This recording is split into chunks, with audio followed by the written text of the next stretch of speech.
Good morning. Today we look into the historical background of the Indian Constitution.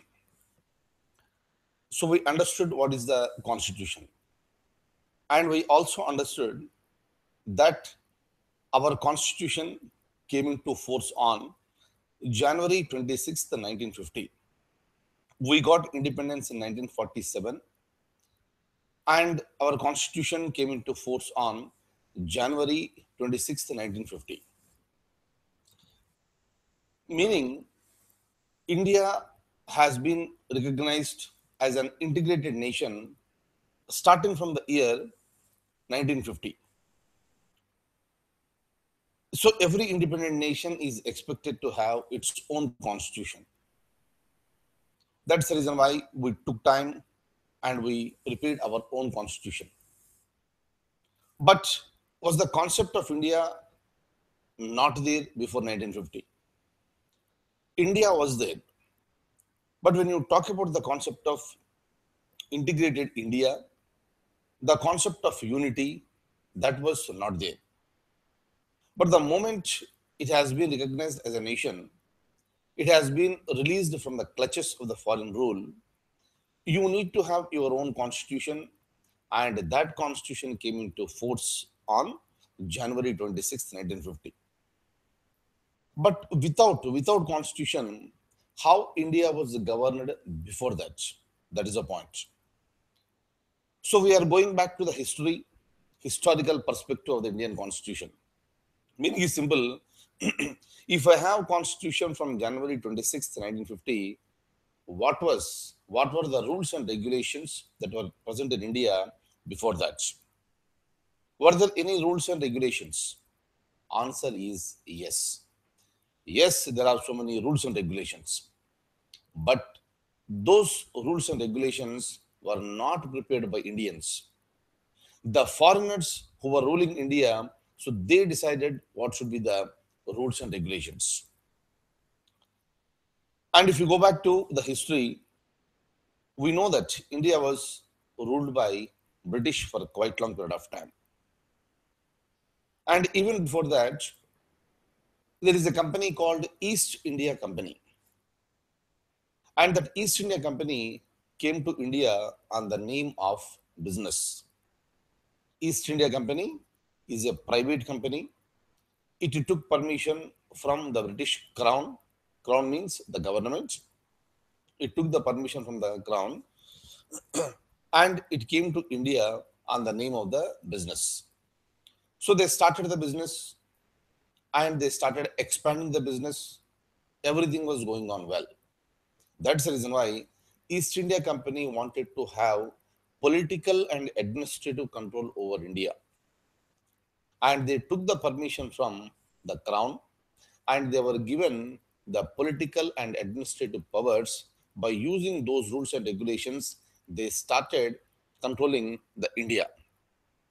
That continued for a period of time, for a long period of time. And over a period of time, Indians got vexed with the East India Company.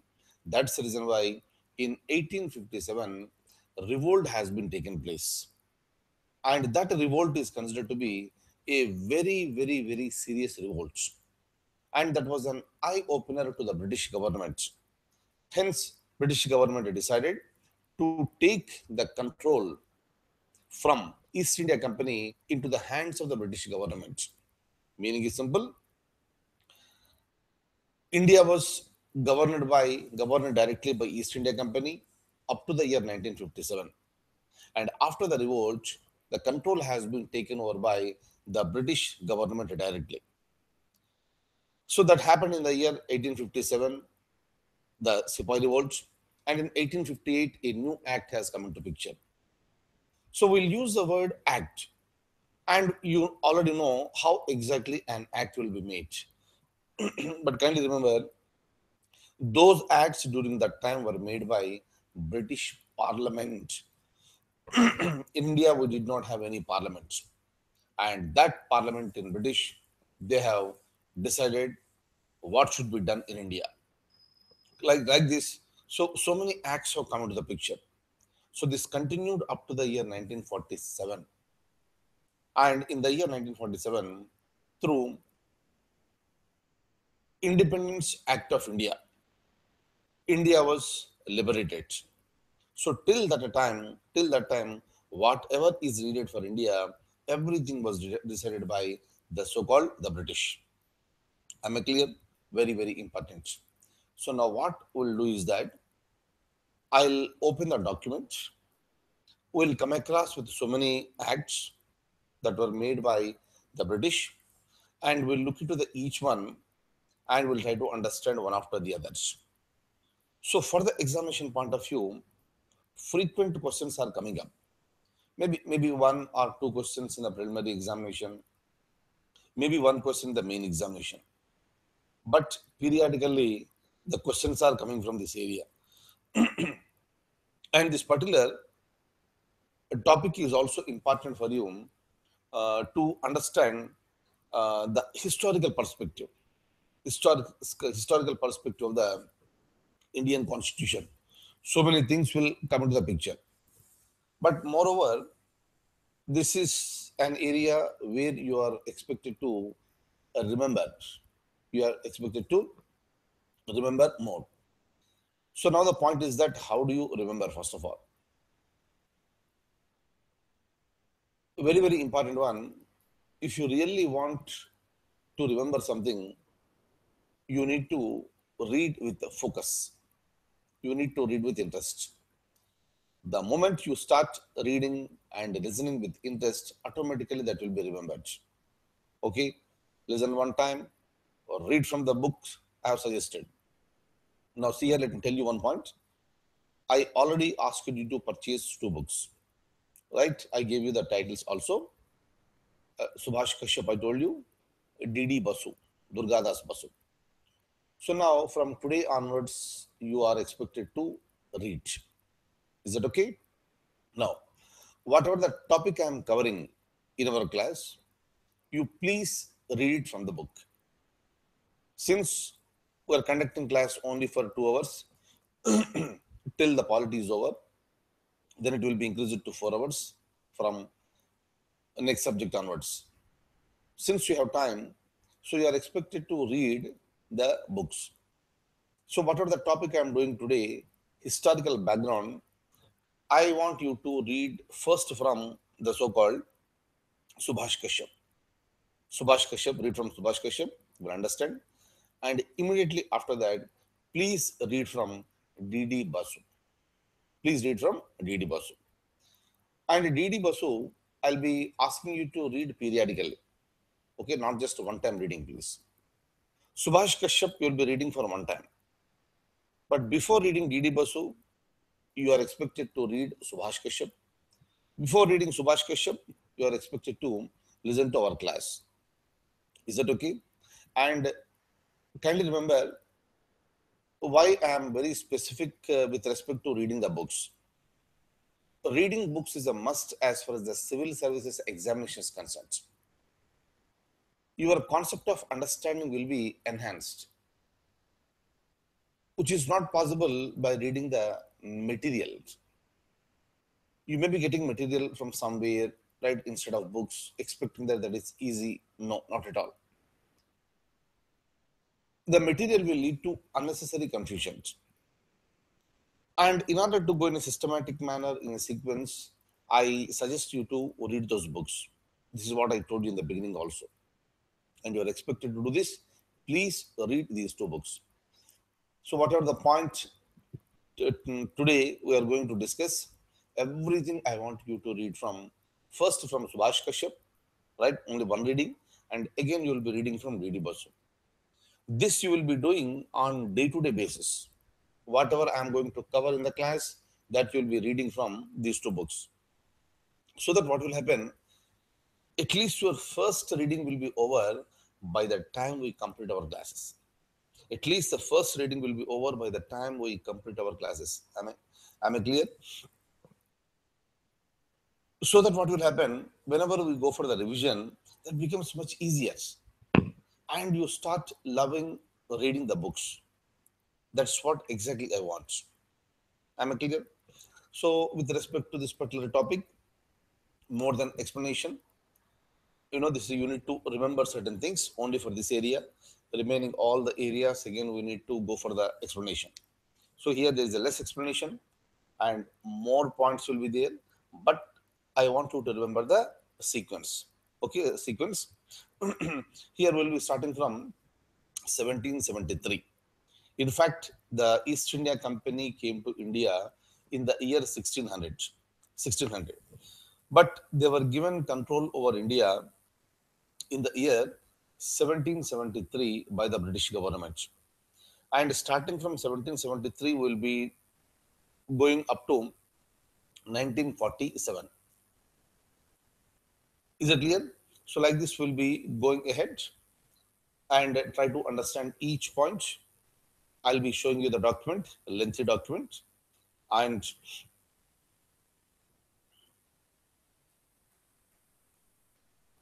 while showing the document itself, wherever there is a necessity of the explanation, I'll give the explanation. Otherwise, we'll look into the points and we'll go ahead. Am I clear? Next. Straight away, let me open the document. So we spend more time on the document today. Look at this. In this chapter, let us know what exactly happened during the British rule that prompted and provoked Indians to think of a separate constitution for India. As long as the rules and regulations are very clear and neat, there will not be any problem. But whenever, so there is a problem with the existing rules and regulations, during the time, the intellectual class will start thinking and that agitations. Now, I'm highlighting here. Please have a look at this. The British came to India in the year 1600. Excuse me. As traders in the form of East India Company. Trade means business. The East India Company was founded in the year 1600 for persuading the trade with East Indies. East Indies means South Asia and Southeast Asia. But the East India Company traded mainly in the Indian subcontinent and China. The East India Company has exclusive rights to trade in India. Others cannot trade, but East India Company was given rights by the British government so to go for the trade in India. In the year 1765, the East India Company obtained Diwani of Bengal, Bihar, and Orissa. Kindly remember, when I am talking about Bengal, I am talking about today's West Bengal and today's Bangladesh. Today's Bangladesh, over a period of time, it was called East Bengal. East Bengal and West Bengal put together was a very large area and it was called Bengal. So East India Company obtained Diwani of Bengal, Bihar and Orissa. Diwani means what? Rights over revenue and civil justice. So that is the beginning. That is the beginning. This is what happened in the year 1765. Now let's go ahead. In the year 1858, after the Sepoy Mutiny or Sepoy Revolt took place in the year 1857. It's a very common thing. You must be knowing this, right? And what are all the reasons for this? That will be covered by our history faculty member. Okay, don't bother about that now. So after the Sepoy Mutiny, British Crown assumed direct responsibility for the governance of India. Is that okay? Up to the year 1858, it was East India Company. I'll tell you how exactly East India Company has encroached upon India. So later, it was a direct responsibility by the British Crown. And this the British rule continued in India up to August 15th, 1947. And you know the importance of this particular day India got independence.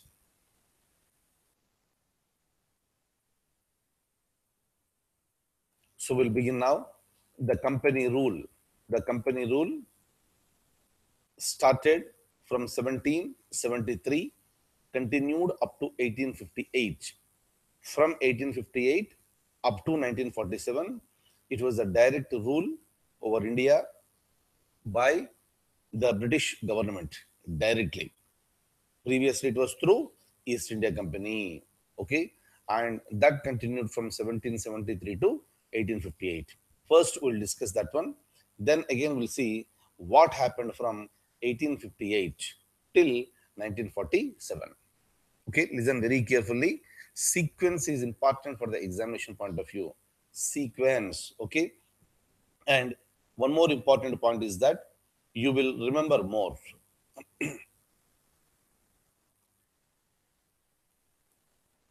right? So one important point is that you will remember more if you read in sequence. Is that okay? That's the reason.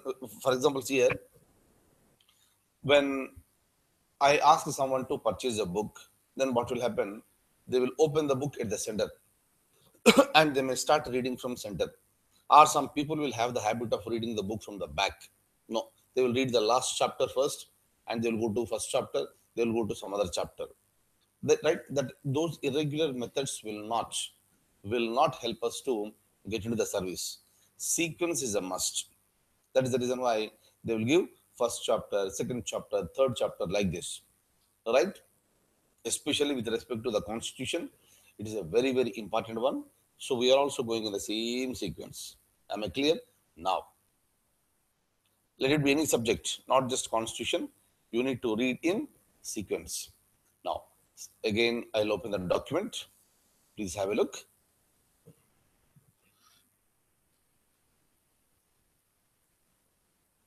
The Regulating Act of 1773. See here, the name itself is indicating regulating, meaning controlling. So, meaning the East India Company has started controlling or regulating over some of the parts in India. What is that? So, we'll try to see now. So, this act was considered to be the, look at the document, please. This act was considered to be the first step taken by British government to control and regulate the affairs of East India Company in India. So in the examination, there may be a question, which is the first step taken by the British government to control and regulate the affairs of East India Company in India? Answer will be the Regulating Act of 1773. With this, what happens? With this, what happened is that, look at the point number 2, the political and administrative functions of the company were recognized for the first time. Am I clear? Very important one. The political and administrative functions of the company were recognized for the first time. Previously, it was only the business affairs. Now they entered into both political functions and administrative functions with respect to India. And it laid the foundation of central administration in India. So that is the beginning. Next, we'll see. So what are the features? Features means characteristics, important points of 1773 Act. So we are talking about the Regulating Act of 1773. What are the important points? Look at this. The Governor of Bengal was designated as the Governor General of Bengal, and the Executive Council of the 4 members was created to assist the Governor General. What is the meaning of this? It was called, the head was called Governor of Bengal, and that Governor of Bengal was designated as the Governor General of Bengals. Clear? And Executive Council. So, meaning to look into the implementation of these policies, executive council was created and four members were there. What is the function of the executive council? It is nothing but so in order to extend their support to the governor general. So this is the beginning, right? In India today, we don't hear the words like governor general, but this was the designations. These were the designations that were presented during that time. What is the first point? Governor of Bengal was designated, renamed as the Governor General of Bengal. Next. And in the red color, you can see the first Governor General of Bengal was Lord Warren Hastings. He was the first Governor General of Bengal. Okay. Next, just remember these names. I don't think they will be asking the names like this directly in the preliminary examination, but I want you to remember this. The 1773 Act made the governors of Bombay and Madras. Today we don't use the word Bombay and Madras. So right, in the recent past, the names have been changed. We're calling Bombay as Mumbai and Madras as Chennai, right?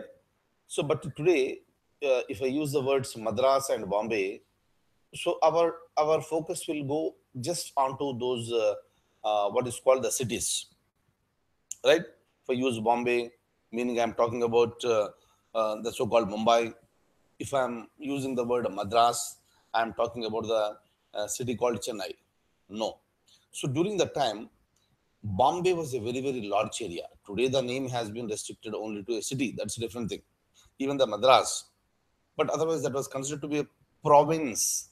Province means today we are using the word state. So very, very larger areas. But as far as the this business affairs are concerned, Bengal was considered to be the very, very key points. You know the location of the Bengal.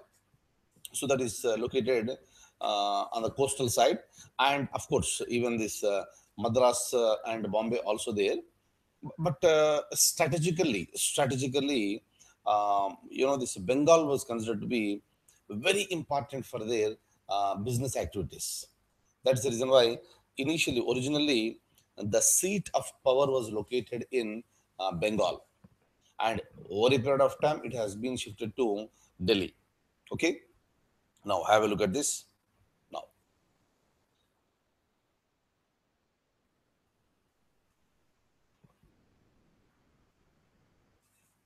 important point again. This act provided for the establishment of Supreme Court at Calcutta in the year 1774. Calcutta, it was a city, right? Even today also it's a city, but we are using the new name that is Kolkata, right? And remember this, for the first time, the Supreme Court was established in India in Calcutta. Whenever I am using the word Supreme Court, it does not mean that the Supreme Court is for entire India. No, right? And whatever the Supreme Court we are calling, that Supreme Court was established on January 28th, 1950. But whatever the Supreme Court you are looking at, you are finding on the screen, there was a Supreme Court that is exclusively for Calcutta and not for entire India. This has happened for the first time in the year 1774. And this happened because of the Regulating Act of 1773. So there was a Supreme Court comprised of Chief Justice and other three judges. Right. Next one. This act prohibited the servants of the company, the servants of the company from engaging in any private trade or accepting presentations or bribes from the natives. Meaning is simple. There were certain restrictions imposed by the so-called this regulating act. What is the meaning of this? If anybody is a servant, is employee in the company, this particular person or persons They were prohibited from engaging in any private trade. You will not do any private trade, and you will not accept any gifts, and you will not take any bribes from the local people. They are called natives. Natives means the local Indians. 1773 Act also strengthened the control of the British government over the company by requiring the Court of Directors to report on its revenue, civil and military affairs in India. Previously, also the control was there, and that was with respect to paying the taxes to the British government. But here, what happened?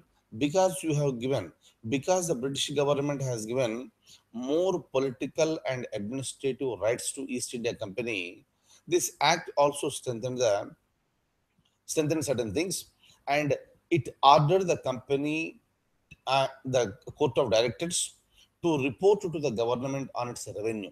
So you need to tell us regarding your revenue. Revenue means income, how much you are getting. Civil and military affairs in India. Everything must be intimated to the so-called the government of British, meaning whatever the freedom that was enjoyed by East India Company previously, that has been regulated. Has been regulated. Look at this. 1781 Act of Settlement. It was passed by the British Parliament to rectify the defects of 1773.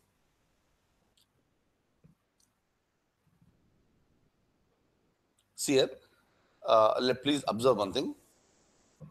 So when you pass any law, that law will be passed by looking at the situations of that particular time. But over a period of time, what will happen is that the government may think, or the people may demand, that there is a necessity in those laws. Meaning is simple, whatever was seen as a right sometime back, that might have been seen as a loophole at present. Yesterday also I was telling you, as the times change, so you need to change the laws also. That is the reason why some people will ask me, sir, why didn't you make the right to education as a fundamental right in the beginning? Why did you make it in the year 2010? So meaning is so simple. The government or the lawmakers during that time, they might have thought that the education will be implemented properly. But over a period of time, the education concept was not implemented properly. And if there is no education among the children in India, the future of India will become really very, very bleak. And in order to make it a compulsion of providing free and compulsory education, right to education was made a fundamental right. Is it okay? That's the reason why, though there is a law, there may be a requirement in future for making certain changes in the law. Am I clear? That's the reason why so many laws that are present in India will be changed over a period of time. You'll be adding something, you'll be deleting something. You have to do this. That's the reason why, remember, constitution is a dynamic activity. It is always dynamic. You need to change it depending on the situation. You cannot be static. The moment you become static, you are out. You are out. That's the reason why the dynamism is very, very important. Is it clear? Next. Next one, please have a look at this. Pitt's India Act of 1784.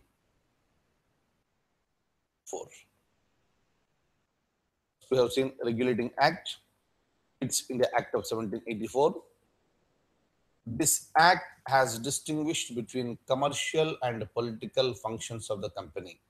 Previously, there was no distinction, but British wanted to have it. Hence, the commercial activities and political activities of the company were distinguished by its India Act. So during the time I told you already, court of directors, they were entrusted with the responsibility to manage commercial affairs of the company. Remember, court of directors are responsible for commercial affairs, and second one, board of control was entrusted with the responsibility of the political affairs. Very, very, very, very important. Board of directors, commercial affairs. Board of control, political affairs. Meaning there is a distinction, division. Thus, Pitt's India Act established the dual government in India for the first time. Dual means double. What is this double? Court of directors, you will look into some function, commercial activities. Board of control, again a group of people, you will be looking into political affairs. Next, the company territories in India were for the first time called British possessions in India. Otherwise, it was all the places where the company was present. It was India, in fact. But Pitt's India Act started recognizing them as a British possessions. What do you mean by this? Are you extending your control over India? Answer is yes. And Indians, unfortunately, because of lack of awareness at the time, we could not understand. We could not understand. Okay. Next, Charter Act of 1833. So this was the final step towards the centralization of power in India. See, when we talk about the centralization, the powers are located at the top. If all the powers are located at only one place, that is called centralization. Either all the powers are there with a single person or a small group of people. That is called centralization. Okay, and centralization came to peak through Charter Act of 1833. Look at this. What is centralization? I gave you here. This is the concentration of power in single authority. Am I clear? Next. So with this particular act, the Charter Act, Governor General of Bengal was made Governor General of India. So meaning he was looking into only few places like Bengal and Madras and Bombay governors. They were the subordinates to the this Governor General of Bengal. So in order to extend their power, the same Governor General of Bengal was made Governor General of India. What is happening? Are you not extending your power? Are you not extending your control? Answer is yes. And who was the first Governor General was Governor General of India was Lord William Bentinck. Okay, Warren Hastings was the first Governor General of Bengal. But when it comes to Governor General of India, it was Lord William Bentinck. Okay, next. The laws that were made prior to 1833 were called regulations. But the laws that are made under 1833 charter were called acts. So now the new acts have come into the picture. So the East India Company purely became the administrative body, meaning the 1833 Act made East India Company, which is the commercial one, it became an administrative body in India. This act also provided for the company's territories in India were held by it in trust for His Majesty, his heirs, and successors. Meaning, so the British government also extending control over the companies, over the East India Company. And the company territories in India were held by it in the trust by the Majesty. His Majesty means the king or queen.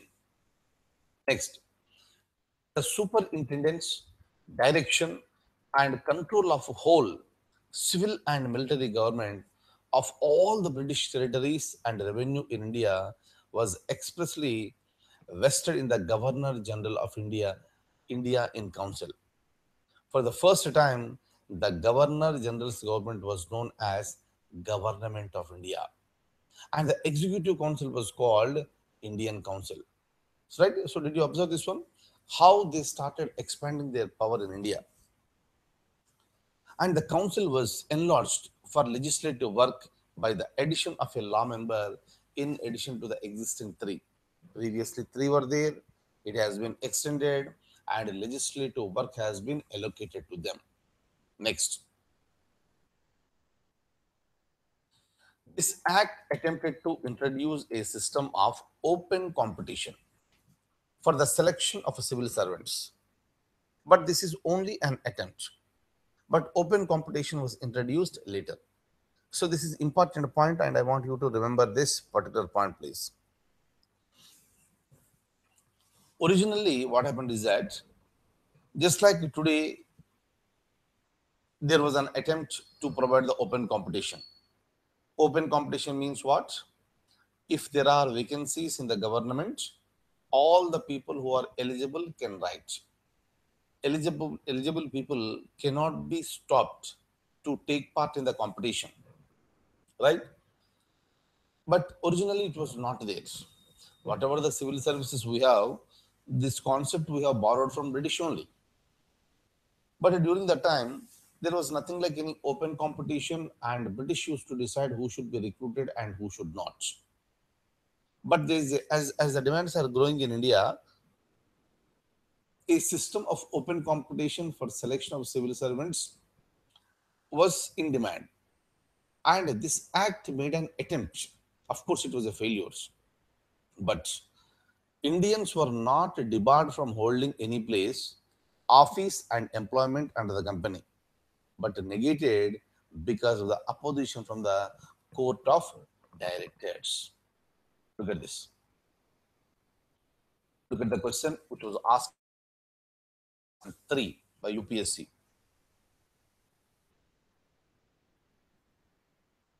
How do you read the question, first of all? Whenever you are reading the question, don't look at the alternatives. Don't look at the options like A, B, C, D. You should not read A, B, C, D first. Try to be more serious. You have to look at the question first of all. Right? Without understanding question, trying to read the options is really time wasting process, and ultimately that will lead to a wrong answer. That's the reason why first read the question. Which one of the following provisions was not made in the Charter Act of 1833? See here, I have highlighted a word called not, and I have underlined that. You have to be very clear. I'm telling you, you have to be very clear when you come across with the word not. The whole meaning of the statement will change if I remove the word not not. That's the reason in the examination, you have to concentrate more while reading the question. That is the reason why I'm trying to make you to practice your now. Please look at this. Which one of the following provisions was not made in the Charter Act of 1833? Not made, right? The trading activities of the East India Company were not abolished, were to be abolished. The designation of the Supreme Authority was to be changed as the Governor General of India in the Council. All lawmaking powers to be conferred on Governor General in Council. Last one, an Indian was to be appointed as a law member in the Governor General's Council is wrong. There was no Indian, in fact. Is that okay? So, by looking at the question, what is that you are understanding? Superficial reading will not give us the service. You have to try to understand the subject in depth, right? So, we have started our preparation, this almost 1 year in advance, more than 1 year in advance. So you have to be very, very, very careful and cautious.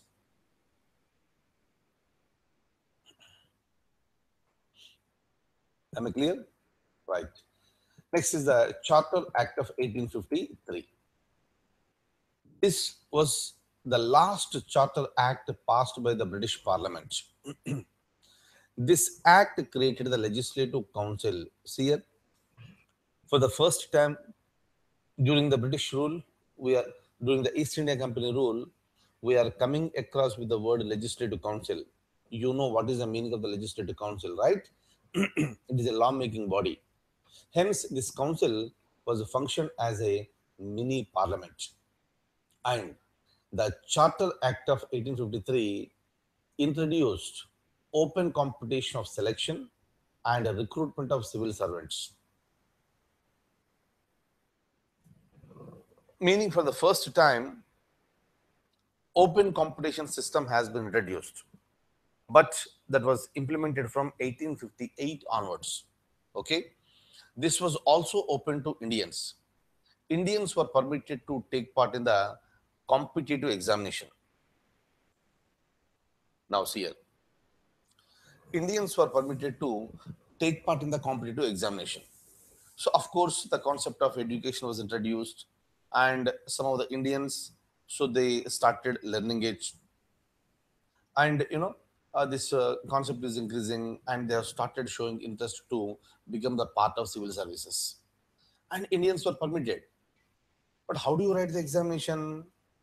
Examination was not conducted in India, but the exam was conducted in London. So few of the Indians, like his name is Satyendranath Tagore. Satyendranath Tagore, he became the first Indian to become a civil servant. And where did you write the exam? Indians, if you want to write the exam, go to London, write the examination, clear the examination, then you will be posted in India. So this is what happened. That's the reason why Indians were not barred. Indians were permitted to take part in the open competition, but the examination was conducted there. After a period of time, we created our own service commission in India. I'll tell you later. Then, so we were permitted to write the examination in India. But here, even today also, we feel very laborious.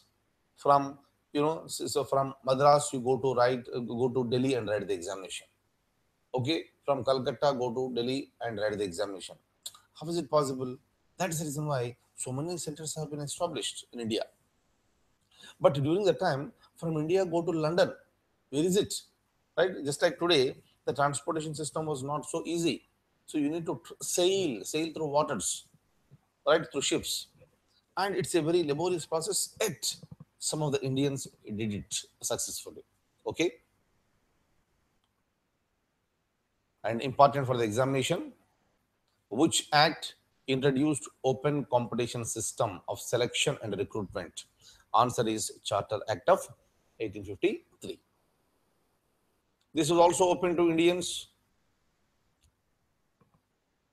Accordingly, Macaulay Committee was appointed in the year 1854, and just now I told this name, Satyendranath Tagore was the first Indian to join the civil services. Next, see it. So after this was the last act I told you before the British took over, and the British rule was called the Crown Rule. It started in 1858 and continued up to 1947. 1947. The first one we'll see, the Government of India Act 1858. Clear? Now,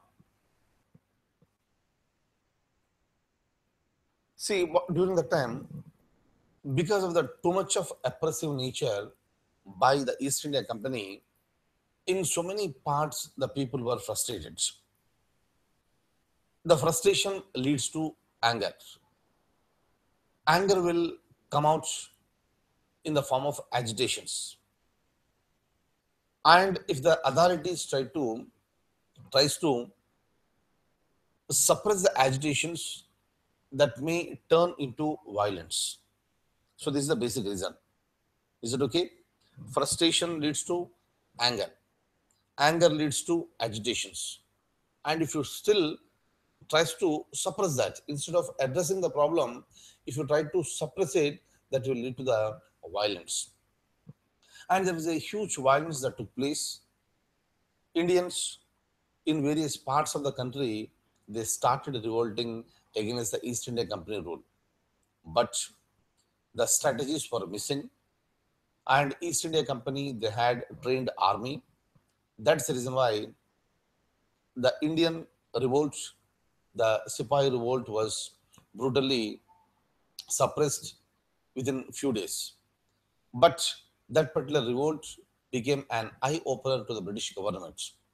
That's the reason why British government decided to abolish East India Company rule in India. East India Company rule has been abolished in the year 1858, and they started coming out with the new acts. Is that okay? East India Company is over now. Now, whatever we are talking about, the laws are made by the British Parliament, and the laws in India are implemented directly by the British government and not by the East India Company. East India Company is no more in India. Now, look at this, right? So the first one is the Government of India Act of 1858. This came into being after the Sepoy Mutiny of 1857. Look at this. So regarding Sepoy Mutiny, we learn more during Indian history discussion, okay? And the concerned faculty member will be talking about this. Reasons are many: political, administrative, economic, so many reasons are there. So that will be discussed during those classes.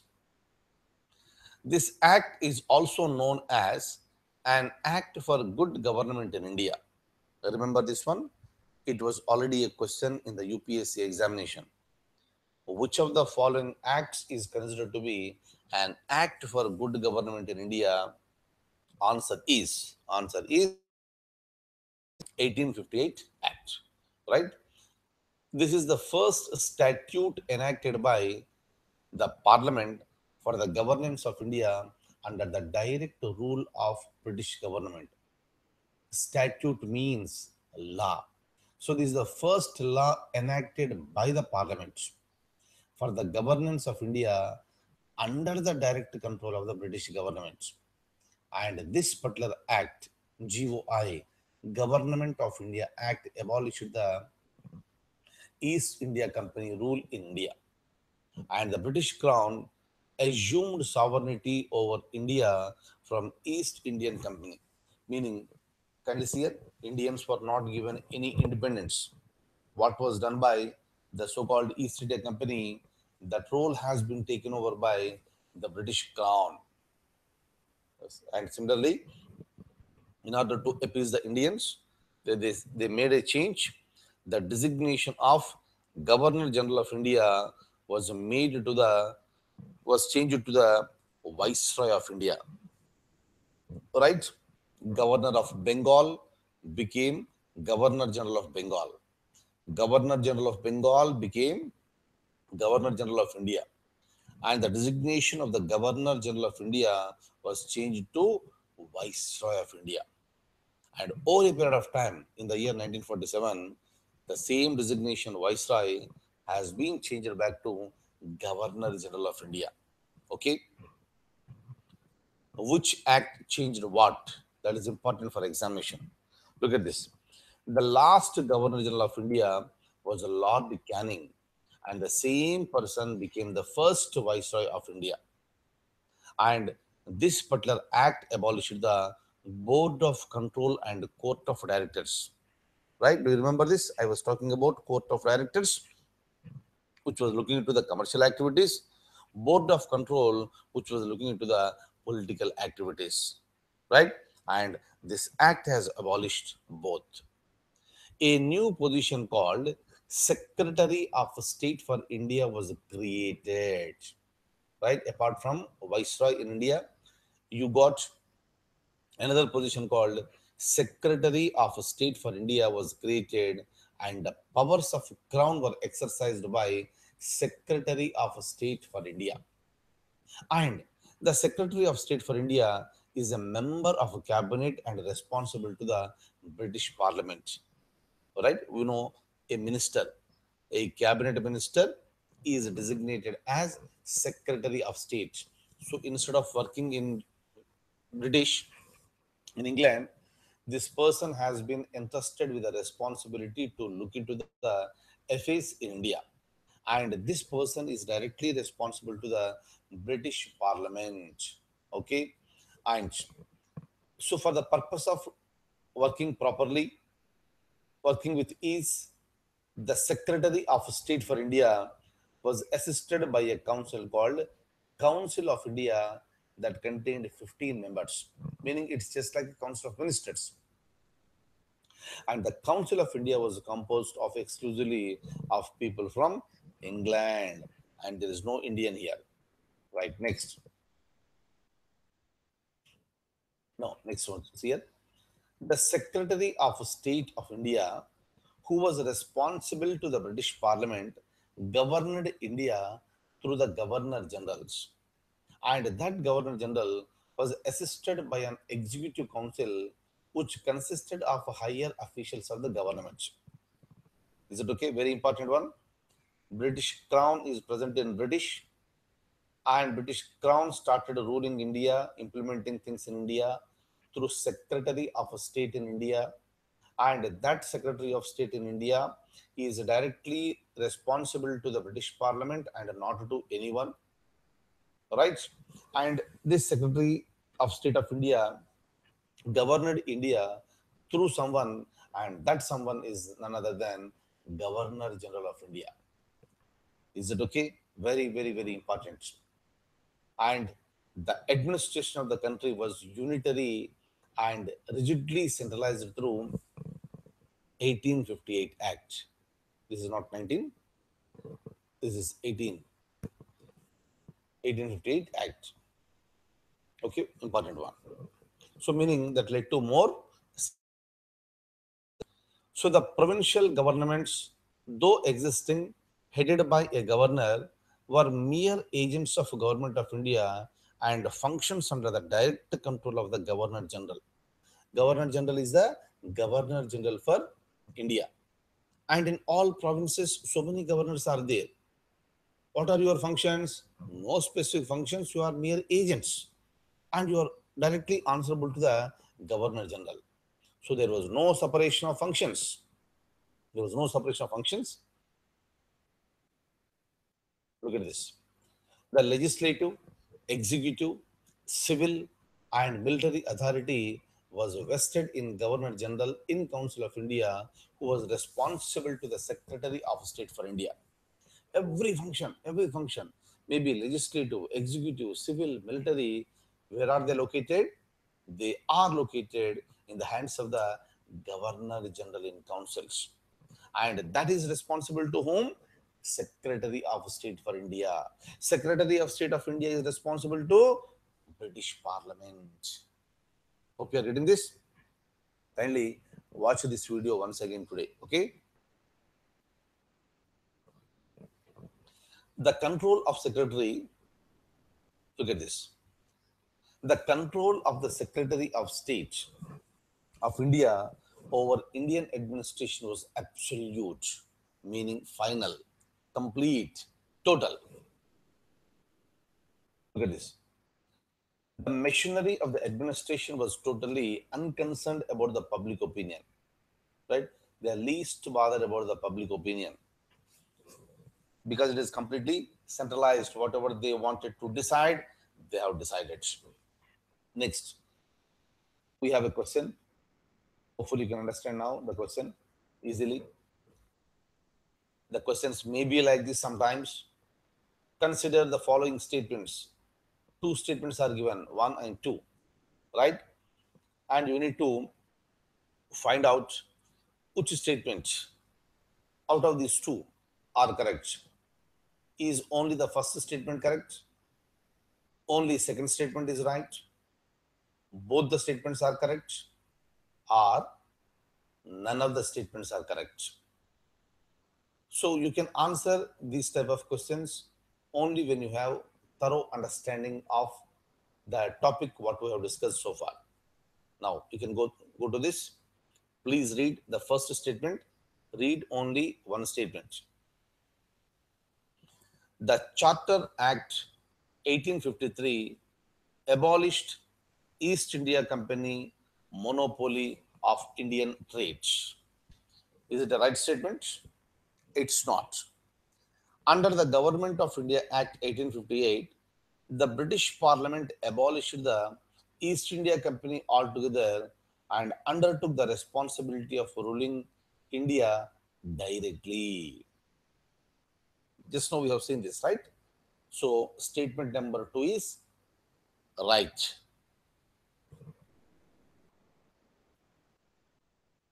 Next is the Indian Councils Act of 1861.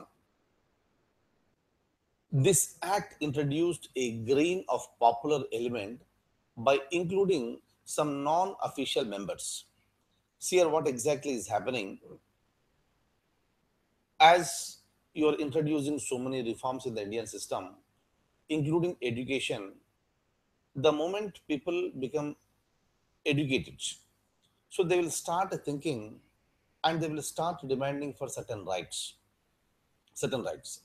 That's the reason why, in order to pacify the people, some Indians have also been started inducting into their official duties. Like, so this introduced a grain of power, popular element by including some non-official members of the executive council by transacting legislative business like legislative council.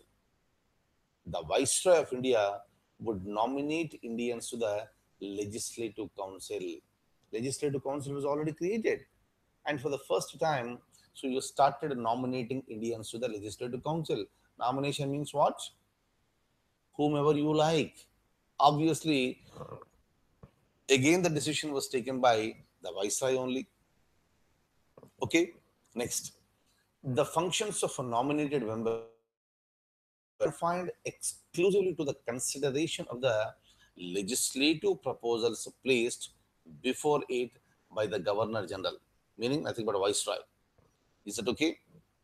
Meaning, again, you cannot start using your own intelligence, but you can look only into those issues which are given to you by the Governor Generals. Meaning, is it not a control? Yes, it's not. It's a control. Even in the provinces, for initiating legislations, the prior sanction of the Governor General was necessary, meaning Viceroy. Okay, that's the reason why I gave in the brackets. At this stage, he is called Viceroy only, right? Now, in the year 1862, Lord Canning, the first Viceroy of India, nominated Raja of Benares, the Maharaj of Patiala, and Sir Dinakar Rao to the legislative councils, meaning Indians have been nominated. And this act restored the powers of Bombay and Bengal presidencies. The Legislative Council for Bengal was created in the year 1862, and the Legislative Council for North West Frontier Province was created in the year 1866. So now this is a part of Pakistan.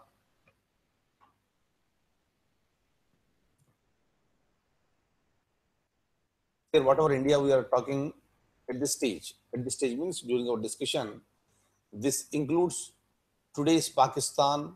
This will also include today's Bangladesh. Is it okay? Right. And kindly remember this. And in the recent past, the name of the Northwest Frontier Province that is present in Pakistan, the name has been changed to Khyber Pakhtunkhwa. Right? Very important. So kindly remember, if you come across with this word, that there is nothing but Northwest Frontier Province. Next, the Legislative Council for Punjab was created. This act gave recognition to the portfolio system. So this is one very, very important point. I would like to talk to you now, so that while you are reading, it becomes easy for you.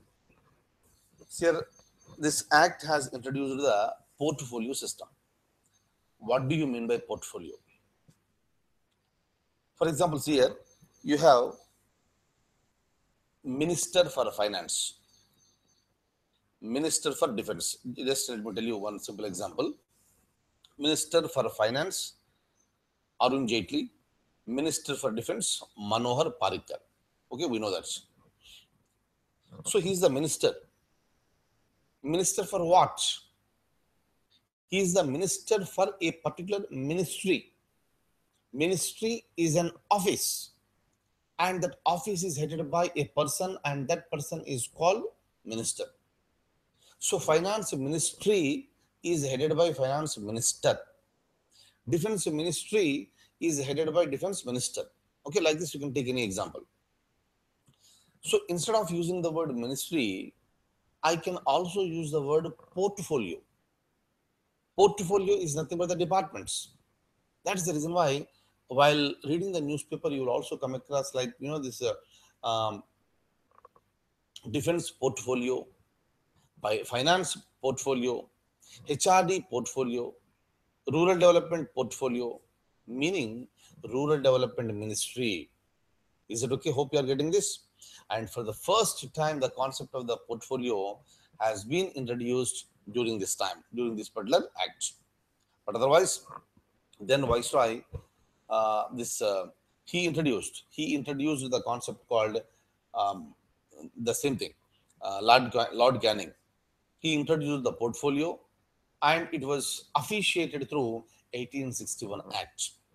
Am I clear? Very, very important. And what are the words I was telling you? You have to remember these words, and you will be coming across while you are reading the newspaper or magazine. Next, I'm going further. Please have a look at this. Lord Canning introduced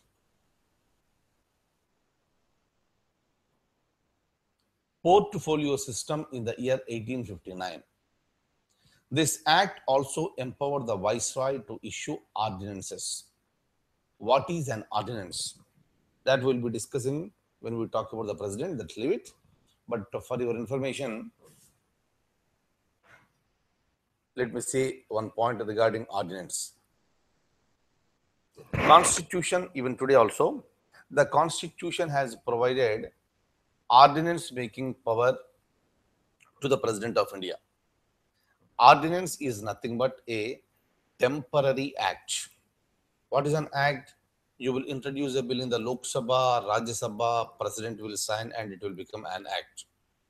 And when do you make the acts? Acts will be made only when there is a session.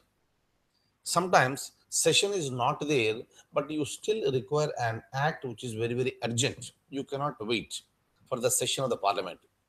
During the time, the President of India can declare an ordinance, meaning directly a law is coming out from the President, from the Rashtrapati Bhavan. And that act is considered to be temporary act. That is the temporary act that is called ordinance. And of course, whenever the parliament meets after the issuing the ordinance, then again you need to pass it. Then only it will become a permanent law. That is the reason why, just remember for time being, ordinance is nothing but a temporary act. So this is not a new concept in India. And in fact, it was introduced through 1861 Act. Okay, next. Now look at this question. Which one of the following acts of British India strengthened the Viceroy's authority over his executive council by substituting portfolio or departmental system for corporate functioning? You know the answer, right?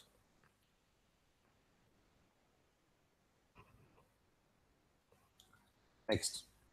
This is a 1892 Act. This act gave the legislative councils the power of discussing the budget. Previously, the members were nominated, and the members can look only into those issues that were presented to them by the Governor General. Okay, now, but there's an enhancement over the previous acts. This act gave the legislative councils the power of discussing the budget and addressing the questions to the executive. For the first time, You can discuss on the budget. You can also pose the questions to the executive. This act also provided for the nomination of some non-official members to the Legislative Council by the Viceroy. Next is the Minto-Morley reforms. This is called Indian Councils Act of 1909. Minto was the Viceroy and Morley was the Secretary of the State. What happened with this? This act increased the size of the legislative councils by including elected and non-official members. The element of election was introduced at the Central Legislative Council, but the official majority was maintained. The members of the Legislative Council were allowed to ask a supplementary question. See here, what is the meaning of the supplementary question? Just now we have seen the previous act, 1892 Act permitted to raise the questions, meaning a single person will be asking only one question. And if the doubts are not cleared, the additional question or the supplementary question cannot be asked. Is it okay? For example, see here, if you look at the parliament today, in our parliament, the members will raise the questions. Minister must give the answer. If the member is not happy with the answer, then he has been permitted to ask more questions. Meaning that is a mechanism to get more information from the minister, because minister is the only person who can give the complete information. That is the reason why members are permitted to ask more questions on the same topic. And if you are asking additional questions, they are called supplementary questions. Am I clear? 1892, permitted for discussion on the budget, permitted for asking the questions, but not supplementary. Supplementary questions were permitted from 1909 Act. Okay, next. Next one. The members were allowed to move the resolutions. See here, move in the sense. Yesterday I was talking to you regarding the presentation of the budget, presentation of a bill, introduction of a bill.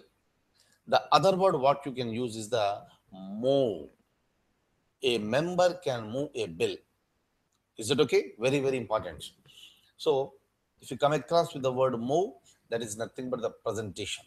That is nothing but the introduction. The members were allowed to move the resolutions on budget or on any matter of public interest, except subjects like armed forces, foreign affairs, and Indian states. Apart from these topics, you can speak anything, no issues.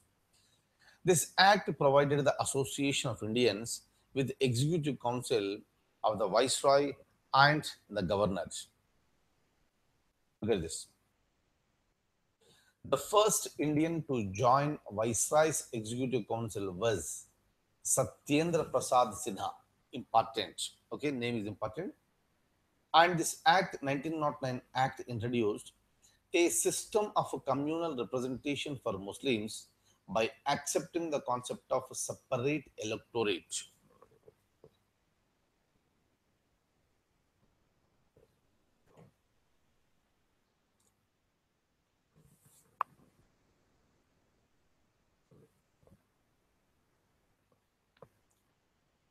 I'll say something. Now, let's make it very clear now, so that while reading, you will not have any confusion. What do you mean by separate electorate? Today in India, I don't have the system of separate electorate. Separate electorate concept was introduced through this particular act, and this act is considered to be an act through which the British government is trying to divide and rule India. Divide and rule India. And when I'm talking about India, people of all or various religions are present. Maybe Hindus, maybe Muslims, Sikhs, Christians, so many people are there. But British wanted to divide and rule. That is the reason why a separate electorate has been introduced. But what is separate electorate? Some constituencies, so they were exclusively reserved for the so-called Muslims. Some constituencies were exclusively reserved for Muslims. So today also, what will happen? Anybody can contest the election, and all the people who are living in the constituency, so they are permitted to vote. But in the separate electorate, what will happen? In certain constituencies, only Muslim members will be permitted to contest in the elections. Others are not, only Muslim members. And when it comes to the voting, only Muslim members are permitted to vote. Remaining religious people are not permitted to vote. That is called separate electorate. Meaning, Muslim members are elected only by the Muslim voters. So that was the absolute wrong idea on the part of the British government, and they tried to divide and rule India like this. For the first time, separate electorate has been introduced in India to the 1909. So that was considered to be division. Since India, since beginning, various religious people are living in India in harmony. There may be some clashes. That's a different thing. But considered to be any country in the world, India is considered to be very peaceful, though there are so many religions. So we are living in harmony. And the British government wanted to destroy that harmony by dividing them. So this is what happened. So meaning the separate electorate on the basis of the religion, communalism, has been introduced by 1909 Act. Later, it has been extended to various sections also that we'll be looking now.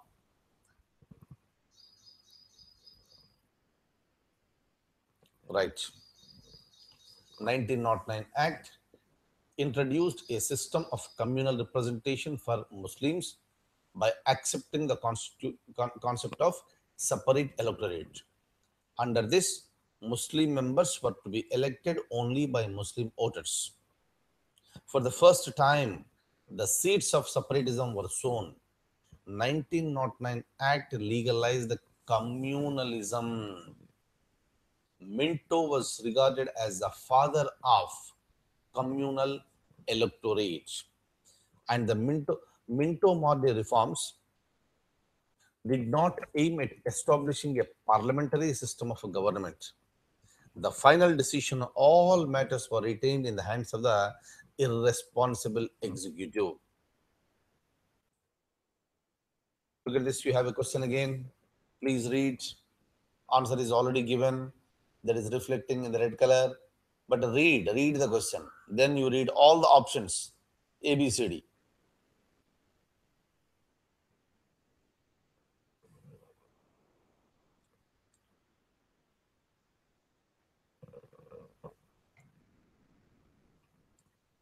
Right? The most short-lived of all Britain's constitutional experiments in India was Indian Councils Act of 1909. Very, very, very short-lived one. Okay? Now, next is the 1919 Act, another important act. Right? Now you can have a look at this.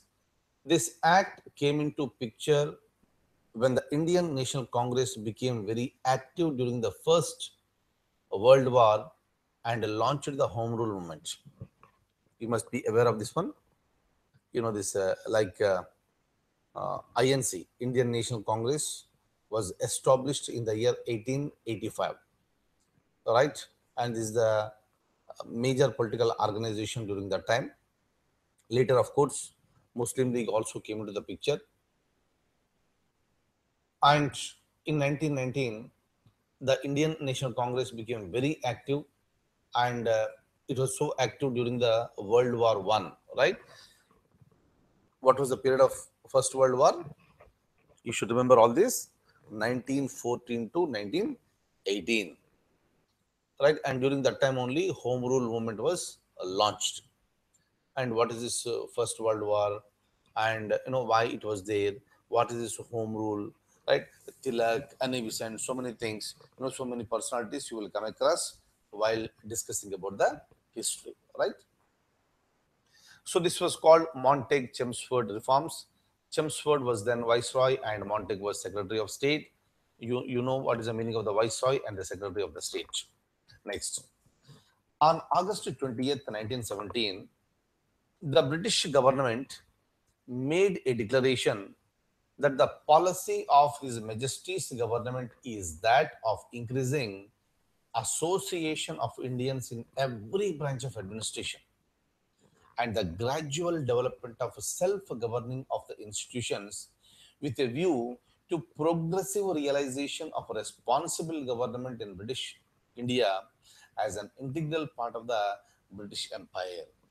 It is nothing but they wanted to give more association to Indians.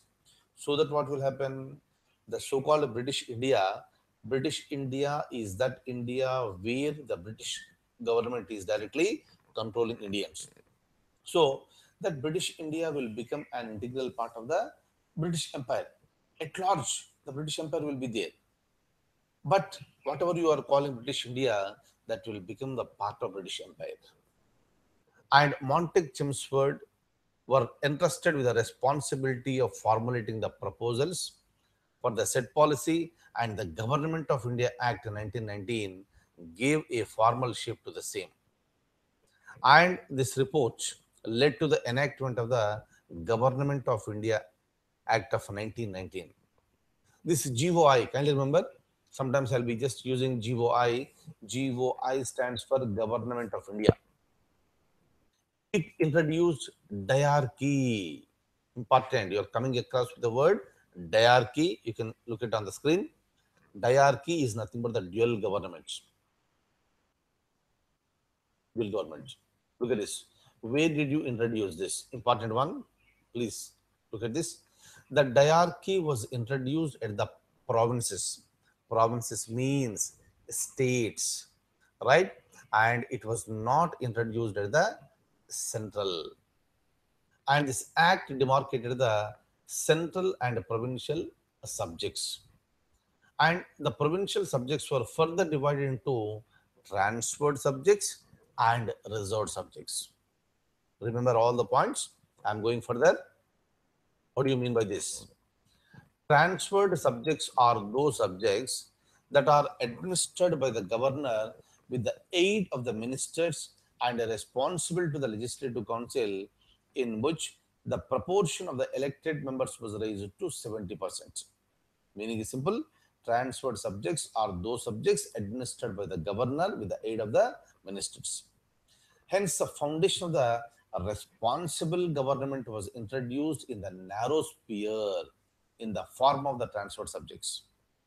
And when it comes to the reserved subjects, on the other hand, they were to be administered by governor and his executive council without any responsibility to the legislature. See here, you have to be very clear why I am using the word governor, because I am talking about the provinces. Because I am talking about the provinces, I am not talking about the entire India. Is that okay? And the source of revenue was also divided into two categories so that the provinces could run the administration with the aid of revenue raised by the provinces by themselves. Right? Again, provincial budget was separated from the central budget. In India, we have central budget and state budget separately. For the first time, that was introduced through 1919 Act. Right? Next, the control of the Governor General over the provinces was retained by empowering the Governor General to reserve the bill for the consideration of the Governor Generals. And again, this act introduced bicameralism. You know the meaning of the bicameralism, right? Upper house and lower house was introduced at the central. Can you remember? Diarchy was introduced in the provinces. Bicameralism was introduced in the centers. And what do you call the upper house? The names are not like today's today's Rajya Sabha and Lok Sabha. Please look at this. Upper house was called Council of State, same thing, composed of 60 members, out of whom 34 were elected. Upper house was called Council of States. Look at this. When it comes to the lower house, it was called a legislative assembly. I am talking about the central. I am talking about the central legislature, and I am using the word legislative assembly. This was the terminology that was used during that time. Don't get confused with the today's terminology. Today, we use the legislative assembly concept at the state level. But the same terminology was used at the central level. Today I am using the word Lok Sabha, but at that time it was called Legislative Assembly at the center, which was the lower house, right? And when it comes to the powers of both upper house and lower house were equal, except that the power of out of supply was given only to the lower house. Same thing, meaning, it also was telling you, when it comes to the budget, only Lok Sabha has more powers on the budget passing, and Rajya Sabha does not have any powers except discussing. And it was introduced during that time only. Remaining all bills will be passed by both the houses equally. Both enjoy co-equal status. But when it comes to the budget, only the lower house was given high priority. And the concept was election was also introduced. And the Indian Legislative Council consists of the same thing, Council of State and Legislative Assembly. The majority of members from both the houses are elected directly. Look at this next one. See, here we have already seen just a repetition with an additional point. 1919 Act extended representation for 6 Indian Christians, Europeans, and Anglo-Indians. Hope you are getting this. When did we introduce communal representation for the first time? 1909. For whom? For Muslims. Now what is happening? We are talking about 1919 Act. And with this, what is that you are doing? You have extended communal representation. You know the meaning of this. Only 6 will contest, and 6 people will be elected only by the 6. Indian Christians will contest. Indian Christians will be voted by Indian Christians. That is called communal representation. Is that okay? Now, in the brackets I have given, remember 1909 Act introduced communal representation only for Muslims and not for all communities. Again, I have continued in the bracket. These are the questions that are asked in the examination. Read carefully. Yes, you have to be very careful. This act also provided for the establishment of the Public Service Commission. Okay. See here, I was telling you,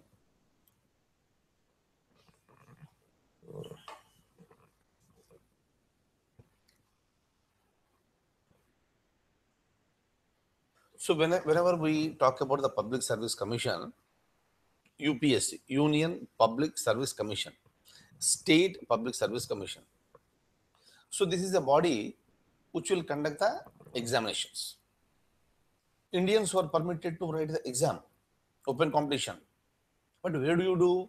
You have to go to London and write it. Over a period of time, the demand has been started that let the exams be conducted only here so that more Indians will take part.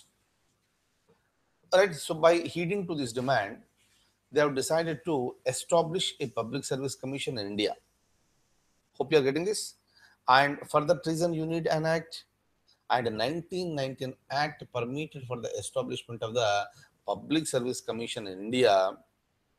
And for the first time in India in 1926, Public Service Commission was established. It was called, Act is 1919 only. I told you yesterday also, just because you have an act, it does not mean that it will be implemented immediately. That will be, when it should be implemented will be decided by the government after publishing the same in the government gazette. Same thing. That's the reason why, though it is mentioned in 1919 Act, the Federal Public Service Commission, federal means central, Public Service Commission was established in the year 1926, and since then, Indians are permitted to appear for the examination in India itself. And after the commencement of the Constitution, the name has been changed to Union Public Service Commission. So today we are using the word UPSSC. Clear? Am I clear? So these are all the links. So whatever the offices we have, majority of the offices were also present during that time, but we have changed them to suit our requirements. Next, accordingly, the Public Service Commission was set up. Look at this next one. The Act of 1919 also provided for the separation of the provincial budget from the central budget. Right? I told you already. Province means smaller area, just like a present day state.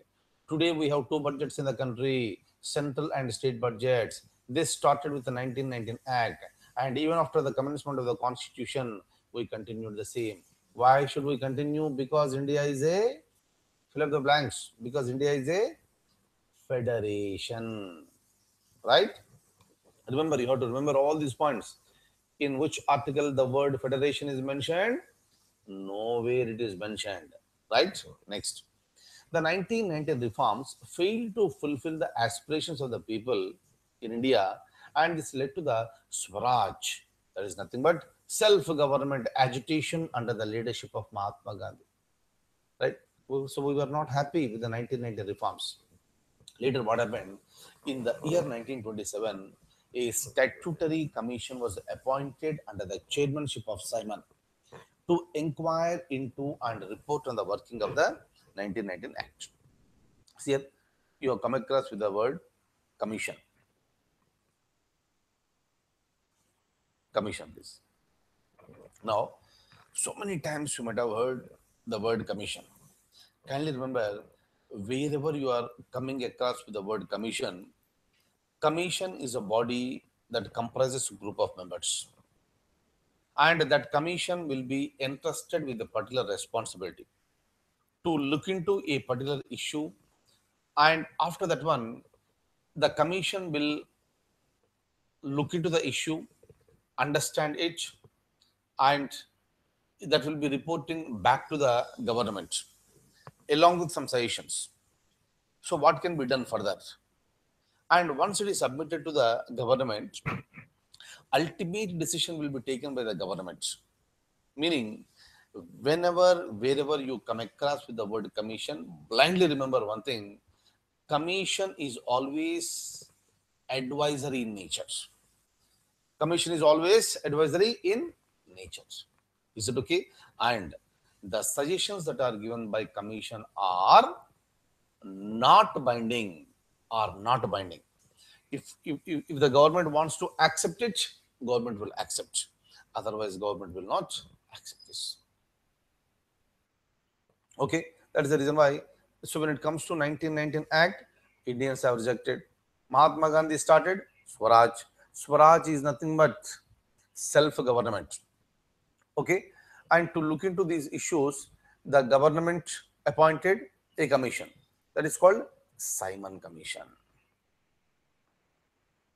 It happened in the year 1927. Okay. Now the question in the examination will be that why Simon Commission was appointed. It is to inquire into and report on the working of the 1919 Act. Look at this. We have a question again. The Montague-Chelmsford report formed the basis of. Simple. Now you are in a position to answer all these questions. Answer is the Indian Councils Act of 1919. Next. Simon Commission. The Simon Commission came into picture.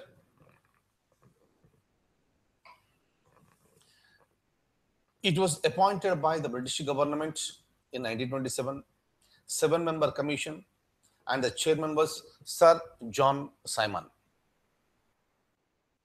The purpose was to report on the condition of India under the new constitution. New constitution is nothing but the Government of India Act of 1919. Every act was considered to be a constitution before that. Now, so and all the members of the committee were British. Hence, all parties in India boycotted the commission. So you are trying to look into the conditions in India, and no Indian was included, and you have only whites in this. That's the reason why the Simon Commission was boycotted. And when Simon Commission came to India, it was welcomed by black flags. Black flags means we don't like this and please go back. That is the meaning of the black flags. And later what happened?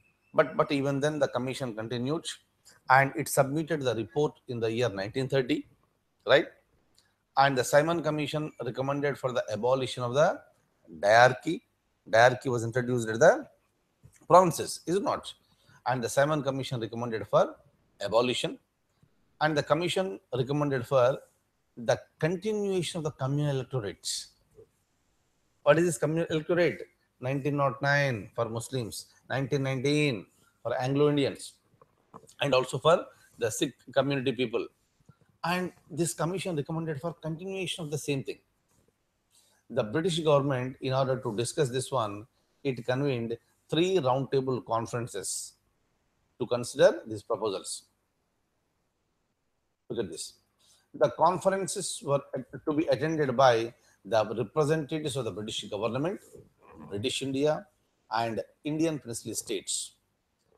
And again, when we talk about the national movement, we talk more about the roundtable conferences. And 3 roundtable conferences were held between 1930 and 1932. And the question in the examination is that which roundtable conference was attended by Mahatma Gandhi? Answer is second roundtable conference. So of this discussions, a white paper on constitutional reforms was prepared and the same was submitted to the parliament and it became the Government of India Act of 1935. So this is a very, very, very powerful act that was passed by the parliament, right? Next. Next is the communal awards. What is this? During that time, there was a British Prime Minister, Ramsay MacDonald, and he announced this communal award on August 4th, 1932. So this is meant for providing extending separate electorate to the scheduled castes. Already we have seen separate electorates. Now they wanted to extend the separate electorate even to the scheduled caste. In fact, the concept of separate electorate for depressed classes was raised by Dr. B.R. Ambedkar. And this proposal was accepted by the British and they announced the communal awards. But Gandhi opposed this. Gandhiji opposed this on the grounds that this proposal would disintegrate the Hindu society. Mahatma Gandhi during that time was there in Erawada jail, that is in Pune, Maharashtra. Mahatma Gandhi began an indefinite hunger strike in Erawada against the separate electorate for scheduled caste. In the examination, they will ask you, what is communal award? This is meant for providing separate electorate to whom? Scheduled caste. Next is the Pune Pact. As Mahatma Gandhi went on hunger strike, Dr. B.R. Ambedkar was also under tremendous pressure to save life of Gandhiji. Hence, Dr. B.R. Ambedkar accepted for an agreement. Under this agreement, what happened is that this is an agreement between Dalits of India, led by Dr. B.R. Ambedkar, and the upper caste Hindus of India. Dalits, we are using the word Dalits now. At that time, it was called depressed classes. Okay. So the agreement, Pune Pact of 1932, is an agreement between Dalits and the upper caste Hindus in India, and it took place on September 24th, 1932. Under Pune Pact of 1932, there shall be seats reserved for depressed classes out of the general electoral seats in the provincial legislature. instead of separate electorate. In the general elections, in the general category, some seats must be reserved only for the Dalits. Right? Meaning from those seats, only Dalits will be contesting, but all the people who are living in that area will be voting. Hope you got the difference between separate electorate and this. Am I clear? Very, very important. Even today also, we are continuing with the same reservation system.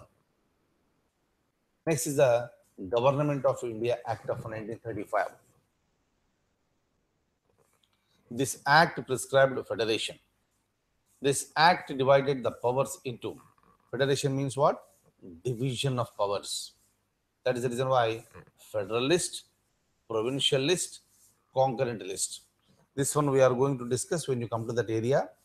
Even today also we have this, but instead of using the word federal list, we say union list. Instead of provincial list, we'll say state list. Concurrent list, the same name we are using. Is it okay? And the residuary powers are vested with the viceroy. What is the meaning of the residuary power? I am going to tell you in the next class. Look at this next. The Government of India Act of 1935 abolished diarchy in the provinces. Very important one. Diarchy in the provinces was introduced by 1919 Act and abolished by the so-called 1935 Act. Similarly, the Government of India Act of 1935 provided diarchy at the central. Is it okay? Very important. In the examination, they will ask you which act provided diarchy at the provinces, which act provided diarchy at the centers. But though it was provided, it did not come into operation. And the responsibility was introduced in provinces. The executive authority of the province was also exercised by the governor on behalf of the crown and not as a subordinate of the governor generals. And this introduced bicameralism. Bicameralism meaning two houses, upper and lower house in 6 provinces out of the 11 provinces. Otherwise, 1919 Act introduced bicameralism at the central level. I told you, no, Council of States and Legislative Assembly at the central level. But the Government of India Act of 1935 introduced bicameralism in provinces. Was it in all provinces? No, it was only in 6 provinces out of the 11 provinces. Is it okay? It was called Legislative Assembly and Legislative Council. And the remaining provinces, the legislature was unicameral. You know what is the meaning of unicameral, right? Another important point. So when it comes to 1935 Act, it extended separate electorate for the depressed classes, women and laborers. Women and labor. This act extended franchise. Franchise means right to vote. With this right to vote, what happened? 10% of the population in India got the voting right. Today, what happens? 100% of the population in India who are not less than 18 years of age, they are permitted to vote in the general elections. During that time, everybody was not permitted to vote in the elections. Everybody was not permitted to vote in the elections. That all depends on the education levels, your class levels, plus how much tax you are paying. Only those people are permitted to vote in the elections. Right? This granted limited franchise on the basis of the tax, property, and education. And this act also provided establishment of the RBI, so Reserve Bank of India in 1935. Look at this. Some additional points. Establishment of RBI was recommended by Hilton Young Commission in the year 1926. And initially, RBI was set up in Calcutta. And exactly after 2 years, it has been shifted to Bombay, that is today's Mumbai. Is it okay? Next. Next one's here. The Government of India Act of 1935 provided for the establishment of the provincial and joint public service commissions. Important one.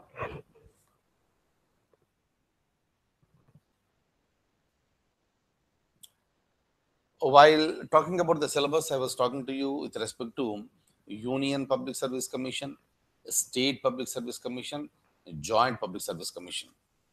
Okay. Regarding each and every one, we'll be discussing it later when we come to that area. But as far as this chapter is concerned, what is important is that 1919 Act permitted for the establishment of the Federal Public Service Commission. 1935 Act permitted for the establishment of the State Public Service Commission. That is nothing but at the time it was called Provincial Public Service Commission, and also Joint Public Service Commission. Joint means common. Meaning is simple. Today, as of today in India, there is no Joint Public Service Commission. Every state has got its own State Public Service Commission. But sometimes the situation may demand two or more states will come together, and for all these states, the examinations, if conducted by one public service commission, that public service commission is called Joint Public Service Commission. Is it okay? I'll tell you the details when you come to that area. But as of now in India, there is nothing like any Joint Public Service Commission, but Constitution has provided a provision. There were examples in India where we had the Joint Public Service Commissions, and those provincial public service commissions, Joint Public Service Commissions were permitted by which act? 1935 Act. Next. It also provided for the establishment of the federal court, right? Federal court. Today we are using the word Supreme Court. And this federal court was set up in Delhi in the year 1937. And at the time, the seat of the federal court was the Chamber of Princes in the Parliament building in Delhi.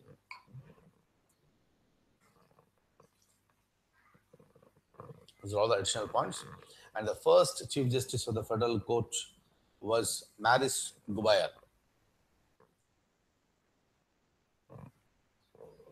And today we are using the word Federal Court, Supreme Court. And that Supreme Court came into existence on January 28, 1950. Okay, next. Look at the question, please. Which one of the following is not a feature of the Government of India Act of 1935?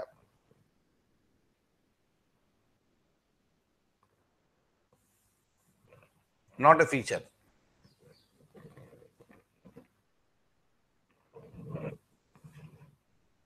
Okay, you can read all the options, and option A is the right answer. Next.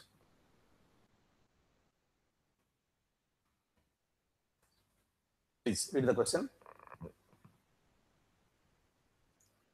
Consider the following statements. The Government of India Act of 1935 provided for 1 to 3. Which is the correct?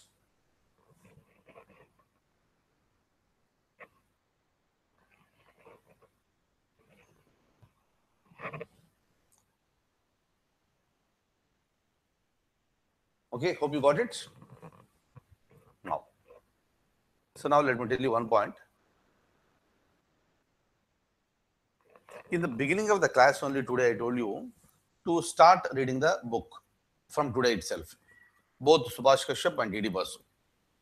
The advantage of that one is that I have already shown you the documents. You know what are all the points, and you heard certain things, right? Now, immediately, if you read the book, what will happen? You will be consolidating yourself. You will be consolidating yourself, and you will start getting more clarity on the subject. Otherwise, if you don't read these textbooks, what will happen? But at the time of listening, that will be very, very nice. But when you try to recollect it over a period of time, that may become very difficult for you. that may become very difficult for you. You have to be very careful. Am I clear? That is the reason why you will realize the importance of reading the books only when you read the books. That's the reason why forget about the material from somewhere. Let's not bother about that. Even if I'm giving you the material, right? Of course, I'll give you the material. I want you to read that material for one time. That's it, one time or two times. And again, you need to read the books only. Don't forget that you are preparing for the highest examination in the country. Is that okay? That is the reason why I'm very specific and serious, and I want you to follow my directions as it is. I already told you two books, what you are supposed to read. Somebody will ask me, sir, I have so and so book on Indian polity. Should I read that one? Please don't ask me such type of questions. Right? Hope you are getting me. Whatever I am telling you, just to follow as it is. And if you want to read any other book, that's up to you. If it is really required, I'll tell you. If I'm not telling you means you need not read. Is that okay? And it's not just reading, and you have to follow the methodology, whatever I am telling you. That is important. So today itself, you read from Subhash Kashyap, and today itself, you read from D.D. Basu. Right? Till tomorrow morning, you have the time. What you will do? You have to read it. Am I clear? Next. So now, while reading the books, if you want to write down some points, you can write down. While listening to the class, if you want to write some running notes, that's up to you. That's up to you. Right? If you don't write, also no problem. But while reading the books, whenever you come across some points, if you want to make a point, make it very short. Don't make notes. Don't make notes. Kindly remember, if you are making a notes, lengthy notes, it will kill a lot of time. Just make points, small points. That will be more helpful to you even for the revision. Next. Right. So I'm going further again, once again.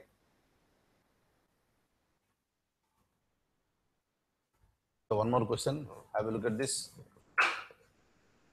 The real intention of the British to include the princely states in the federal union proposed by Government of India Act of 1935 was 2. Please read all the statements on your own.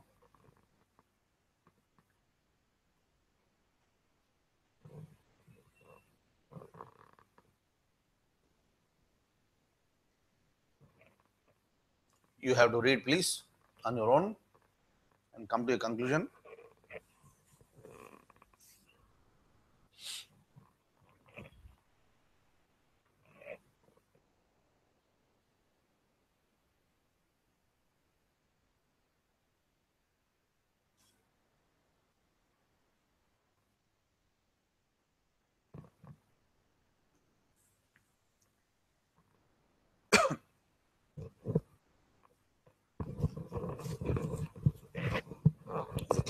Clear?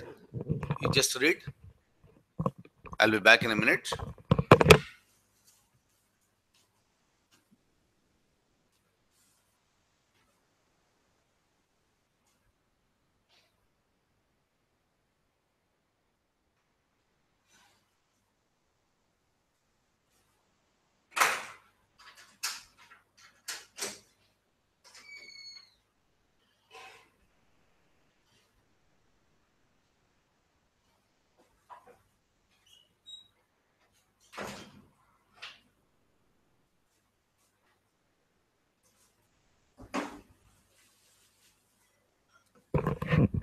Okay, is it over? Next. I'm moving further. Let's have a look at this. One more question. You can answer easily. Some of the main features of the Government of India Act 1935 were. Three statements are given. Abolition of diarchy in the governor's province. Governor's provinces means where a province is headed by the governor. Number 2, power of the governor to veto legislative action and to legislate on their own. That is also right. But when it comes to number 3, Abolition of the principle of communal representation. Was it there in 1935 Act? No. So answer should be only B, 1 and 2. Right. So the last one we talk here is the Indian Independence Act of 1947.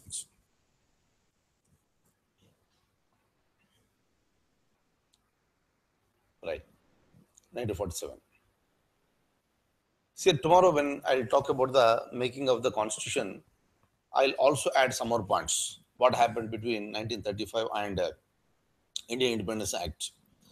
So there is a time where you will come across, this World War II will come across, Cripps mission, August offer, Cripps mission, so many are there. I'll tell you about that one later.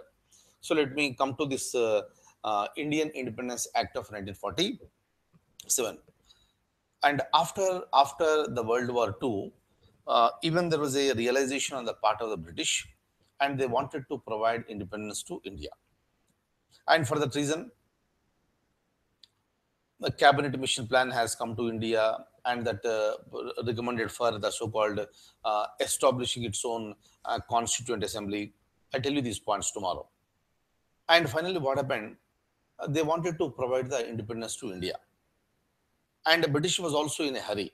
So to go back to British, because the British was destroyed, and they have to rebuild the um, British again. And for that reason, they want to provide it independence to India. But otherwise, originally, British has decided that India will be provided with independence by June 30th, 1948. But because of the various developments that took place in India, British decided to leave India at the earliest. That's the reason why in the year 1947, on August 15th, India was given independence and they went away. But how do you give the independence? First of all these days you are there in India, you are ruling. So now, in order to provide independence here, so you need to pass an act, and that act has to be passed by the British Parliament. So this is what happened in the month of July 1947. But at the same time, what happened? The Muslim League, which was very seriously demanding for the separation of the nation, partition of the nation, it intensified its step, and that led to lots of violence. So there was no other go at that time except for the division of the nation. Who will divide again? Again, that has to be divided by the ruling nation.